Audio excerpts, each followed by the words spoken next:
वही किसी मित्र ने पूछा है कि आत्म साक्षात्कार क्या होता है?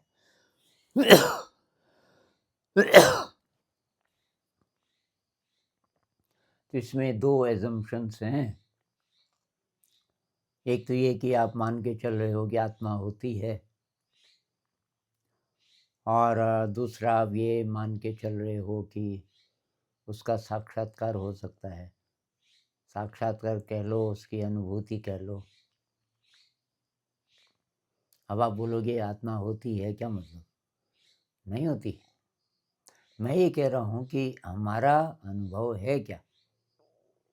आपने जो प्रश्न पूछा है, तो आत्मा का कोई कॉन्सेप्ट है आपके मन में जो आपने पढ़ा है कहीं या किसी से सुना है?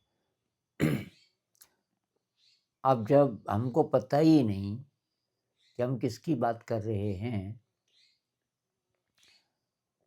तो उसके बारे में कुछ भी बोल के फ़ायदा क्या है? मतलब जिन लोगों को वो अनुभव हुआ होगा, मान लीजिए, और उन्होंने उसका वर्णन किया आत्म साक्षात्कार का, भाई वो हमारे किस काम का? क्योंकि हमारे अंदर एक डिज़ायर पैदा हो सकती है कि यार ये क्या होता है, एक प्रकार का लालच, क्योंकि हम पकड़ना चाहते हैं ना।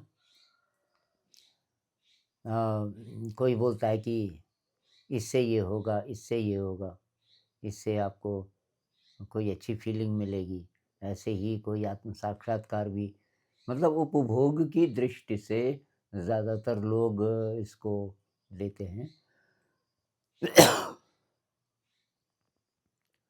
तो इसमें भाई इसको इस तरह से समझिए कि आप कोई अच्छी बहुत बढ़िया फसल है, और कोई बोलता है कि भाई चलो कोई फल का पेड़ है, मान लीजिए कोई बहुत बढ़िया फल का पेड़ है, और कोई आपको बीज दे देता है कि ये जो बीज है इसको आप बोओगे, ये वृक्ष बनेगा बहुत बड़ा, और उसके फल बहुत मीठे होंगे। आपको नहीं पता कि उसके फल मीठे होंगे ही। आपको ये भी नहीं पता, विश्वास कर ले रहे हो आप उस आदमी पे, आपको ये भी नहीं पता कि ये दरअसल फल वाला ही पेड़ है, कि कुछ और तरीके का तो नहीं है। अब आपको मान लीजिए विश्वास आ गया कि ये अच्छा बीज है, तो अब 2 अप्रोचेज़ हैं। एक तो ये कि आप पूछते रहो, भई ये फल आपने सुना, आपने खाया? हाँ जी, खाया। कैसा-कैसा होता है? ऐसा होता है, ऐसा होता है। इस पे टाइम लगाते जाओ, और उधर से जो आपने बीज बोया था उसको पानी न दो, उसकी देख-रेख न करो। तो ये ज़्यादा अच्छी अप्रोच होगी क्या? क्योंकि आपको ये तो पौधा ही भी नहीं उगेगा ना ढंग से। अब फल तो बहुत दूर की बात है, पता नहीं कब आएँगे। तो अगर आपको ये विश्वास आ गया कि, अब विश्वास कैसे आएगा? विश्वास आएगा कि आपने वो बीज बोया, उसकी सिंचाई करने लगे, देख-रेख करने लगे। आप जिसने भी बीज दिया है, आप उसको केवल ये पूछोगे कि कैसे, इसको उगाना कैसे है? कि जी ऐसे-ऐसे करके। अभी पता नहीं क्या रिज़ल्ट आएगा, फल आएँगे, नहीं आएँगे, लेकिन उसको उगाने में आपको मज़ा आने लग गया। ये बहुत ज़रूरी है, नहीं तो आप उगाओगे ही क्यों?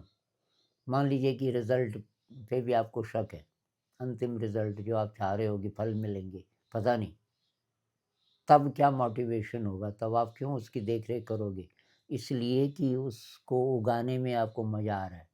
अरे! इसमें से अंकुर निकल आया, क्या बात है!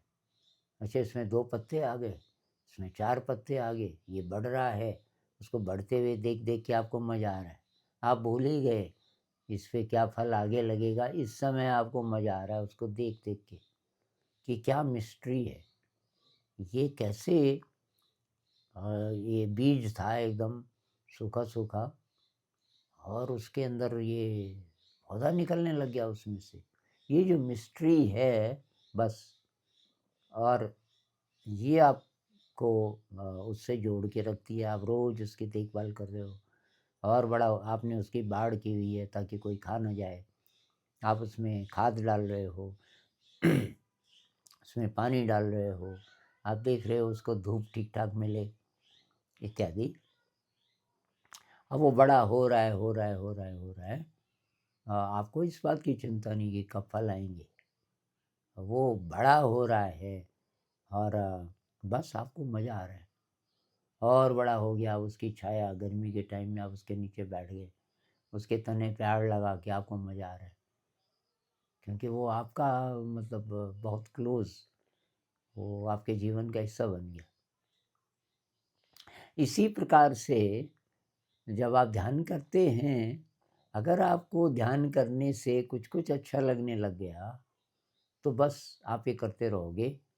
अंतिम लक्ष्य क्या है, क्या होगा, क्या नहीं होगा, जो भी होगा अच्छा होगा भाई, क्योंकि अभी अच्छा हो रहा है तो अच्छा ही होगा। तो भाई बुद्ध तो बोलते नहीं कि आत्मा है, वो ये भी नहीं बोलते नहीं है, वो बोलते ये शब्द का उपयोग ही नहीं करते। लेकिन जिस स्टेट की ये संत लोग बात करते हैं वो लगभग वही है जो बुद्धिज़्म में भी है, कि भाई अंत में क्या होगा। तो अंत में बुद्धिज़्म में कहते हैं निर्वाण। निर्वाण एक स्टेट है जिसको अमनी दशा कह लो या जिसको यही आत्म साक्षात्कार कह लो। इसके कैरेक्टरिस्टिक्स क्या हैं? कोई इंसान जिसको ये अनुभूति हो गई, वो जो भी अनुभूति होती होगी, तो पहचान क्या है, हम कैसे पता करें? मतलब जिसको हुआ है तो हम उसको ये पूछें कि भाई इसमें होता क्या है? मतलब क्या चेंज आ जाता है ज़िंदगी में? तो कॉमन चीज़ ये है, वो कहते हैं कि वर्ल्डली डिज़ायर ख़त्म हो जाती है। मतलब आप साइकोलॉजिकली संसार से फ्री हो जाते हैं। संसार में मेरी डेफ़िनिशन अच्छी हो जाए, ये जो कामनाएँ हैं तरह-तरह की, मेरे पास धन आए, मेरे पास कोई अच्छा साथी आए, मेरे अच्छे दोस्त बने, मेरा पद हो, मेरा मान हो, मेरा हुक्म चले, सब खत्म हो गया और आप अंदर आनंद से भर गए। आपको अंदर ही अंदर ऐसा आनंद प्राप्त हो रहा है। आनंद मतलब आप इसको भी कोई बहुत बड़ी चीज़ मत बनाओ, संतोष, सैटिस्फैक्शन। और कोई दुःख नहीं, कष्ट आ सकता है। कष्ट तो आता है ना, बड़े से बड़े संत लोगों को कष्ट आ सकता है, बीमार होते हैं। बुद्ध तो ज़िंदगी भर बीमार होते रहे। बहुत बार उनके साथ एक वैद्य रहते थे। ये त्रिपिटक, ये एक ये किताबों का संग्रह है ना उनके, कुछ वॉल्यूम्स हैं, तो उसको बोलते हैं त्रिपिटक। उसमें ये वर्णन है कि वो कई बार बीमार हुए, तो कष्ट तो होगा, लेकिन कष्ट से उनको कोई फ़र्क नहीं पड़ता। जैसे रमण महर्षि को कैंसर हुआ था अंत के सालों में, और इनको भी विवेकानंद जी के जो गुरु थे, रामकृष्ण जी, इनको भी कैंसर था अंत अंत में। तो कष्ट था, कष्ट बहुत ज़्यादा था, लेकिन अंदर से विचलित नहीं हो रहे थे, क्योंकि वो अंदर जो उनको फीलिंग आती थी आनंद की, वो बहुत बड़ी थी। उनको मालूम था ये शरीर है तो कोई बात, ये तो जाएगा वैसे भी।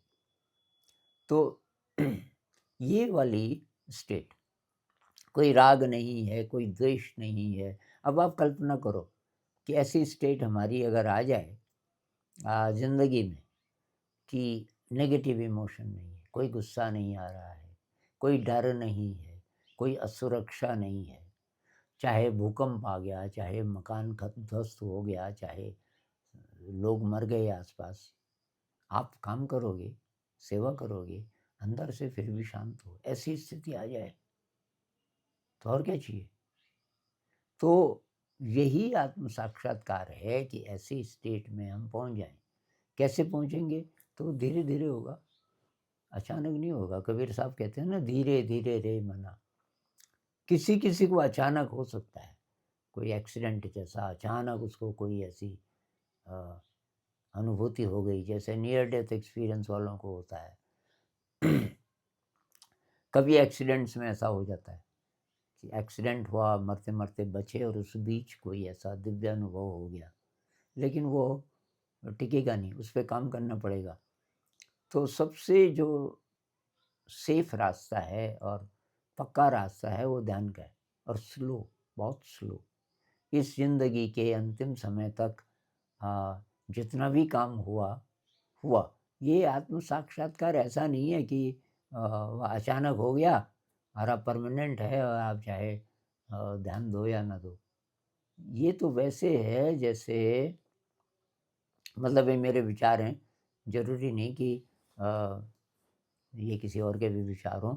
मैं ये कहता हूँ कि आत्म साक्षात्कार कह लो या आपका ही दिव्य स्वरूप कह लो, जब आप ही का है, भाई आत्मा कहाँ है? आप ही के अंदर होगी ना। तो है, इस समय भी है, हर समय है। उसका पता क्यों नहीं चल रहा है? पता इसलिए नहीं चल रहा है कि कोई बाधा होगी बीच में।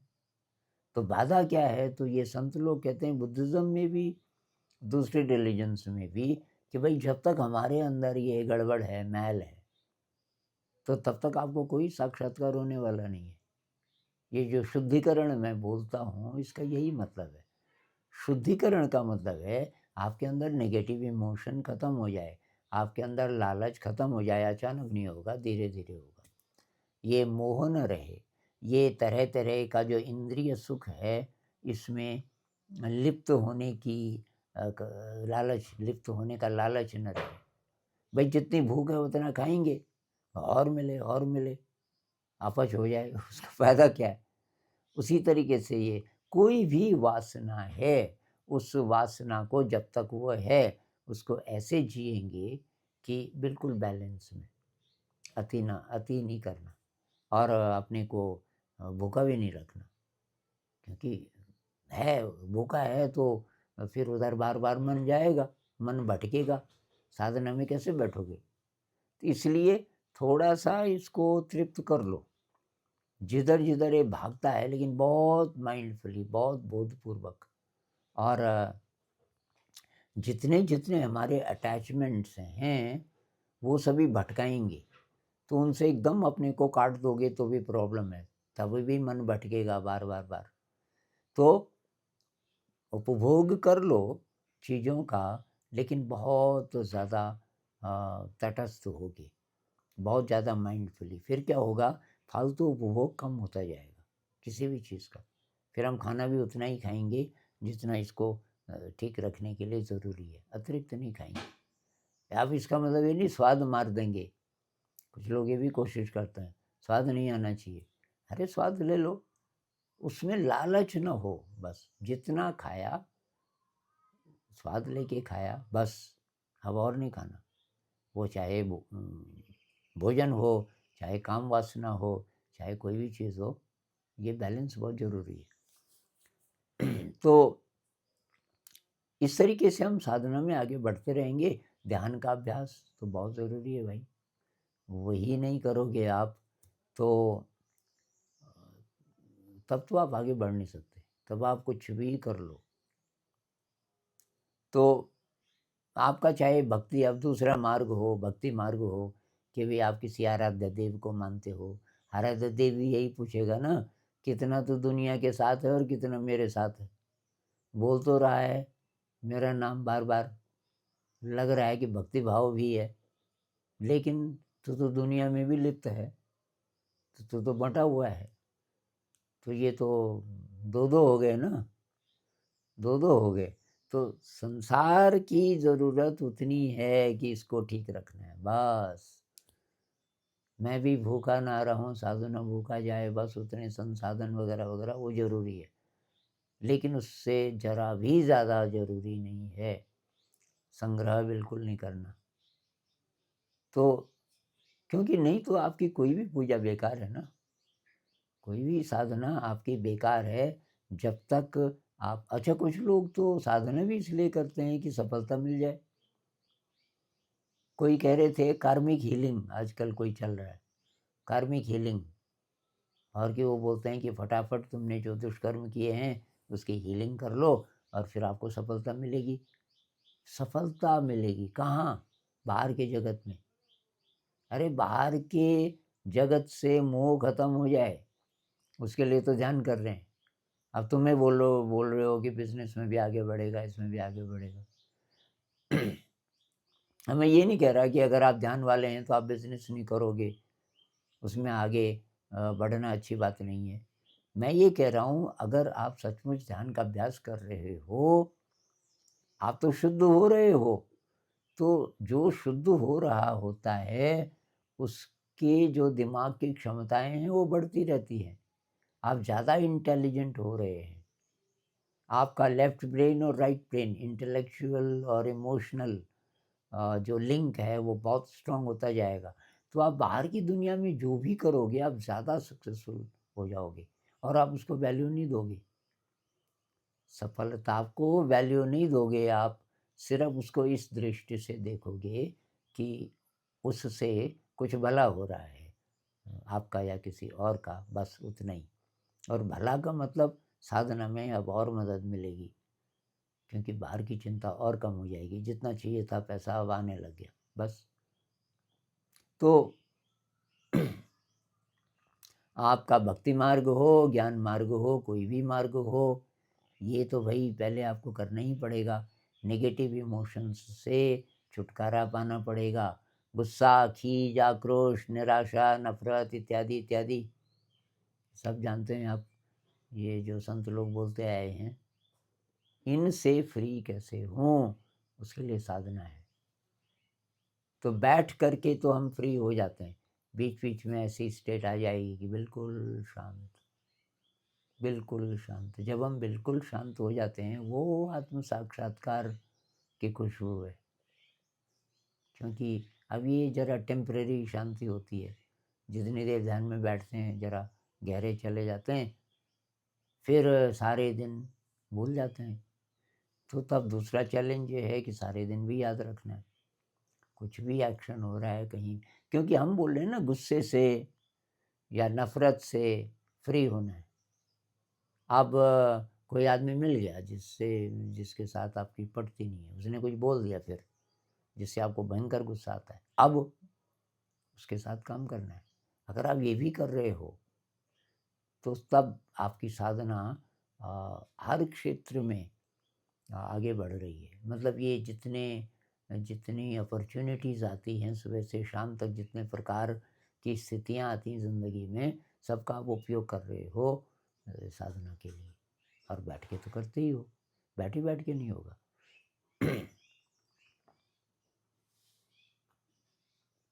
तो ये जो बड़े-बड़े फिलॉसॉफ़िकल सवाल हैं ना, इनका कभी आपको कंक्लूसिव उत्तर नहीं मिलेगा, तो इसमें ज़्यादा लिप्त होने की ज़रूरत नहीं है। मतलब बातचीत कर सकते हैं, लेकिन कोई फ़ाइनल, जैसे कि क्या देवता होते हैं? क्या ईश्वर होता है? तो इसका उत्तर कोई हाँ बोलेगा, कोई नहीं बोलेगा। कोई बोलेगा होता है लेकिन ऐसे नहीं, ऐसे होता है, उसका रूप नहीं होता। ये जो वेदांत वाले बोलेंगे कि भई ये सब वही है, सब ईश्वर का ही रूप है। तो इंटेलेक्चुअली अपने को संतुष्ट करने के लिए जो आपके लॉजिक में फिट बैठता है, तो वो कर लीजिए, लेकिन उसमें बहुत ज़्यादा बहस करने की ज़रूरत नहीं, क्योंकि अनुभूति हमें कोई ऐसी हो जाए दिव्यता की, शायद वहाँ से तब हमें कुछ-कुछ पता चलने लगे कि ये ब्रह्मांड क्या है ये। जैसे कृष्णमूर्ति जी बोलते थे ना, डेविड बोम के साथ उनके डायलॉग्स हैं, द एंडिंग ऑफ टाइम। तो कृष्णमूर्ति जी को जो अनुभव होते थे, ऐसा अनुभव कि मैं ख़त्म हो गया एक तो, और ये फैल गया, जैसे सबका हिस्सा हो गया, जो दृश्य है दूर दूर तक तो वो मैं ही है, मैं ही फैला हुआ है, ऐसा वाला। तो उस फीलिंग की लाइट में शायद कह सकते हैं, वो ये बोलते थे कि this is the beginning of creation. ये जो स्टेट है, ये जो एनर्जी है या एनर्जी फील्ड है, यही वो एनर्जी फील्ड है जहाँ से सब कुछ आया। सब कुछ बना इत्यादि। तो ऐसा अनुभव कभी होगा तो होगा, अभी क्या ज़रूरत है आपको? अब हो भी जाए तो भी क्या होने वाला है? वो तो होगा ही कभी ना कभी ना। अभी हमारा काम है शुद्धिकरण। मैं तो बार-बार वही बोलता हूँ, एकदम विनम्रता से ये ईगो को छोड़ दो कि फटाफट मुझे पकड़ना है, मुझे एनलाइटेंड होना है वगैरह-वगैरह।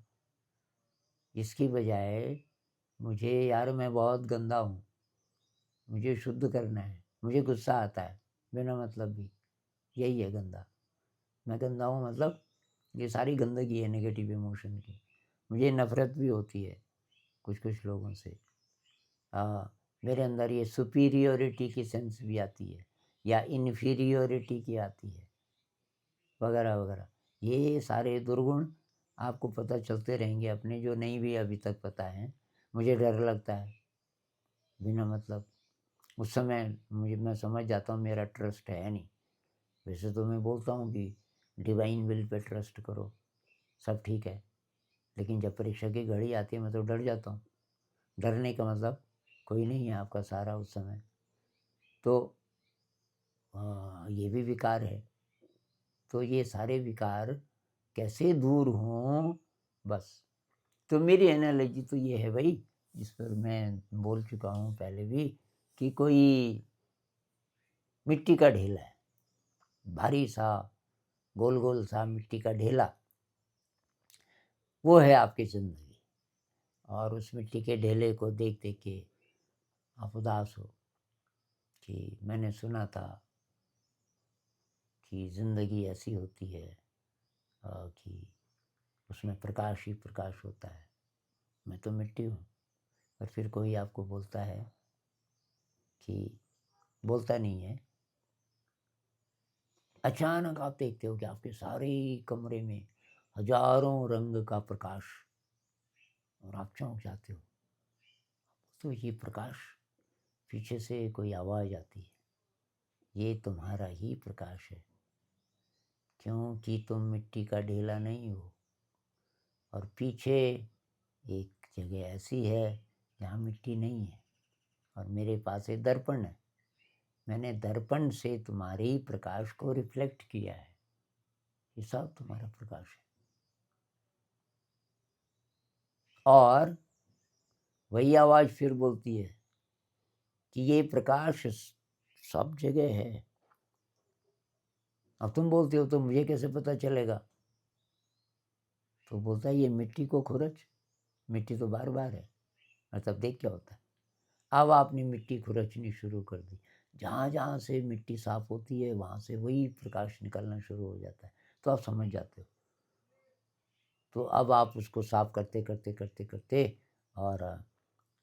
और सारा ही जो आपका ढेला था, वो तो हीरा जैसे लगने लगता है।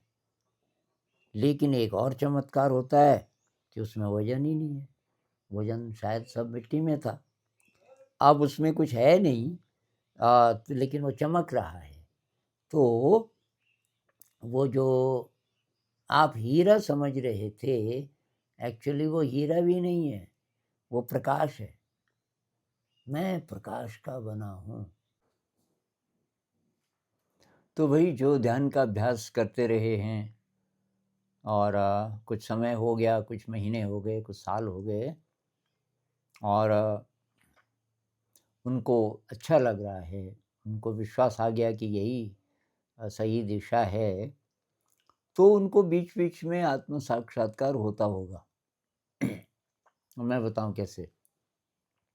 ऐसे पल ज़रूर आते होंगे जब मन एकदम खाली हो गया और जैसे कि आप हैं ही नहीं, कुछ पलों के लिए ऐसी स्टेट ज़रूर आती होगी कि जैसे अ, सब ड्रॉप हो गया। मान लीजिए कुछ सेकंड्स, 5 सेकंड, 10 सेकंड, मान लीजिए कि 1 साँस, 2 साँस, आपको पता नहीं चल रहा है उस समय। अब बाद में पता चलता है कि अभी-अभी मैं गायब था।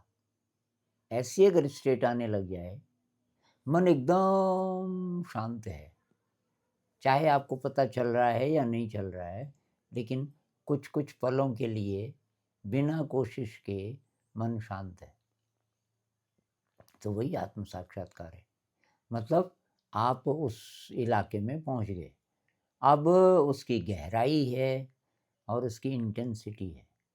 जैसे समुद्र है ना, जितना आप गहरे जाओगे तो उसमें कई चीज़ें बदलती रहती हैं।